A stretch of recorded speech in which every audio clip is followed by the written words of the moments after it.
Jonathan, bonjour. Bonjour Frédéric. Merci d'être avec nous. On fait un point sur les marchés financiers. L'économie, ça va bien. Ça va aussi bien que ça puisse aller avec un environnement un petit peu incertain. Les marchés, en revanche, il y a quelques jours qu'on a préparé cette séquence qu'on avait titrée les bourses plongent. Là, c'est plutôt du yo-yo. Oui, en fait, c'est le scénario inverse d'il y a quelques mois de début d'année. Vous vous rappelez, en début d'année, on s'interrogeait sur l'économie et on voyait les bourses fortement rebondir. Et là, c'est l'inverse. L'économie rebondit fortement. Oui, on se dit qu'on va d'une façon ou d'une autre trouver une solution.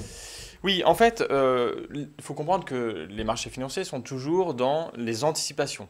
Et là, les marchés s'interrogent sur les impacts, les conséquences de la quatrième vague qu'on vit en France, en Europe et partout dans le monde, y compris aux États-Unis. C'est ce qui explique le décalage qu'il y a toujours entre les marchés financiers et l'économie qu'on regarde à un instant T, en fait. Est-ce que les marchés boursiers n'en profitent pas pour respirer un peu? Tout le monde s'accordait à dire que c'était un petit peu cher. Donc est-ce que c'est pas en fait une respiration, on consolide un petit peu les acquis pour traverser le reste de l'année tranquillement? Vous pensez quoi, vous? Je souscris tout à fait à cette thèse, à cette façon d'expliquer les choses. Effectivement, les marchés étaient jugés quand même assez chers, ou plutôt, disons qu'ils étaient sur un scénario sans nuages dans le ciel, en fait. Sur un scénario de reprise économique, tout va bien, tout se déroule, tout est simple. Donc, ils étaient sur des valorisations très tendues. Et dès qu'il y a un nuage qui arrive dans le ciel, là, ici, le variant Delta, les marchés ne peuvent plus justifier en fait d'avoir des valorisations aussi élevées. Et donc, ils corrigent un petit peu. Ils n'ont pas fortement corrigé. On ne peut pas dire que la bourse plonge comme on l'a écrit dans nos titres. C'est vrai que le mot est un peu fort. Pour le moment, en tout cas, vous dites, ça fait le yo-yo, ça corrige effectivement un petit peu.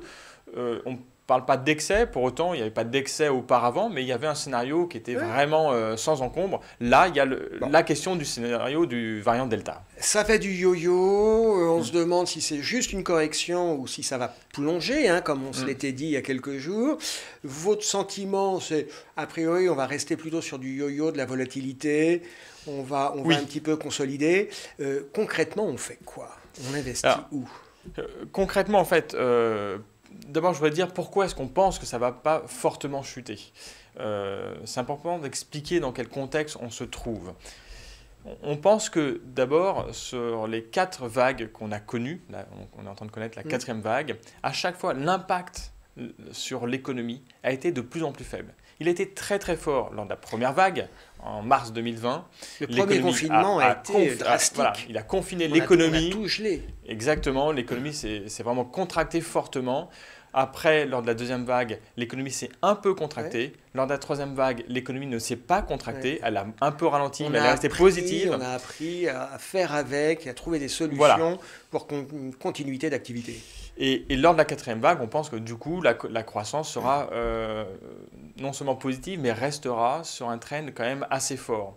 Et là-dessus, je voudrais expliquer en fait notre sentiment. Pourquoi est-ce qu'on pense qu'elle va encore moins ralentir que lors de la 3e vague? Et ce n'est pas simplement parce qu'on a trouvé une façon de fonctionner.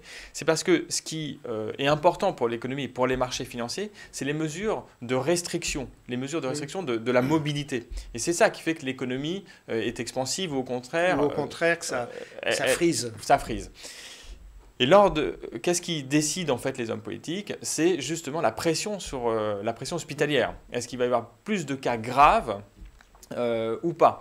Tant qu'il y a beaucoup de nouveaux cas, mais pas de cas graves qui viennent encombrer nos hôpitaux, on pense qu'il n'y aura pas de restrictions très fortes au-delà du pass sanitaire qui a des raisons politiques qu'on met de côté. Mais effectivement, c'est ce côté dramatique des réanimations où là on se dit, oh là là, il va y avoir des morts, il y a une thrombose, tout le système va se bloquer. Mais tant qu'on reste effectivement sur la contamination sans pathologie très grave, on va rester business as usual. Exactement. Et c'est ce qu'on observe au Royaume-Uni, qui a un peu d'avance sur nous, qui a un mois d'avance à peu près sur nous. Ils sont un peu plus vaccinés que nous, mais ils sont vaccinés avec le vaccin AstraZeneca, nous plus avec Pfizer. Et Pfizer est plus efficace qu'AstraZeneca. Donc c'est à peu près pareil en termes d'efficacité globalement, l'un dans l'autre. Et on voit que les contaminations ont fortement progressé en fait ces dernières semaines. Mais ça a été vraiment très, très effrayant, la rapidité. Mais pour autant, on voit beaucoup moins d'impact sur les hospitalisations. Et c'est ça qui est rassurant en fait, notamment sur le plan économique. En fait, il y a peu de chances pour que il y ait des restrictions supplémentaires qui viennent freiner cette croissance très très forte qu'on voit. Ok, ça c'est les raisons d'être optimiste ou tout au moins de ne pas être inquiet. C'est-à-dire que voilà. on a développé des capacités à vivre avec, à travailler avec, à s'organiser pour avoir une continuité de service. Je reviens à ma question. Alors concrètement, sur les marchés boursiers, qu'est-ce qu'on fait? Alors sur les marchés boursiers, moi je n'attends pas forcément qu'il y ait une forte correction. Je pense qu'il y a déjà des secteurs où on peut aller parce qu'il me semble être assez bas et qui devraient du coup rebondir, peut-être pas à court terme, mais à moyen terme. Alors concrètement... on n'est pas là pour faire la boule de cristal pour passer l'été, on est sur un horizon 6-12 mois. Hein. Voilà, on a un horizon un peu plus long terme que quelques semaines. À 6-12 mois, on pense que déjà, il y a des secteurs, il y a des actions, des zones, on va dire, comme la zone Europe, qui est en expansion. Et les marchés financiers, les marchés actions devraient continuer à progresser, à tenir compte de cette réalité. Je joue quoi sur l'Europe? Alors sur l'Europe, ce qui a le plus corrigé là, ces derniers jours, c'est la consommation cyclique. Par exemple, l'automobile, le secteur aérien, même si c'est un peu tôt. Là, il faut être contrariant. Hein. Là, il faut être contrariant. On est un petit peu dans le creux de la vague. Et il faut se projeter dans 6-12 mois, c'est ce qu'on se disait tout à l'heure. Il ne faut pas attendre que les cours aient déjà grimpé pour y aller. Il faut aller sur les points d'entrée, en fait.